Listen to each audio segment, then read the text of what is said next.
resulta kanina guys. 3 hotdog. Nakita nyo sa pagla-live ko yan. At saka yun o, sinalang ko. Live ko. Ganyan lang kamaliliit guys. Ang resulta guys. Ito siya guys. So, yan. Yan na siya guys. Masarap nito. I'm sure magugustuhan ng mga anak nyo. Yan. Alam nyo, 3 hotdog, 1 galon kalaki na kalabasa, tsaka patatas 2. So, 3 hotdog, sibuyas ang buo, paminta.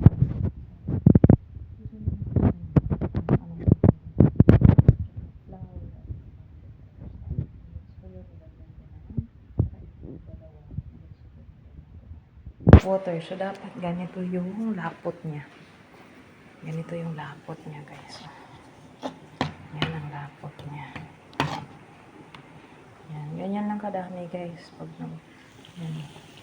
Kita niyo kung gaano kaliliit. Para crunchy siya. Pangit kasi dyan sa kanya, guys. Pag malalaki. So, dapat ganyan lang. Tapos, medyo lutang sa mantika. Yan. Kailangan kulong-kulo na yung mantika, mainit na mainit bago nyo ilagay. Para easy na lang. Maya-maya, every 2 seconds. Yan, binabaliktad yan. Hanggang sa golden brown siya, guys. Yung kulang pa yan. Dikpay luncheon meat, guys. Ang sarap. Imagine healthy.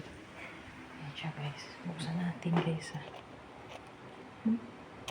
Thanks for watching. Don't forget to share. Bye.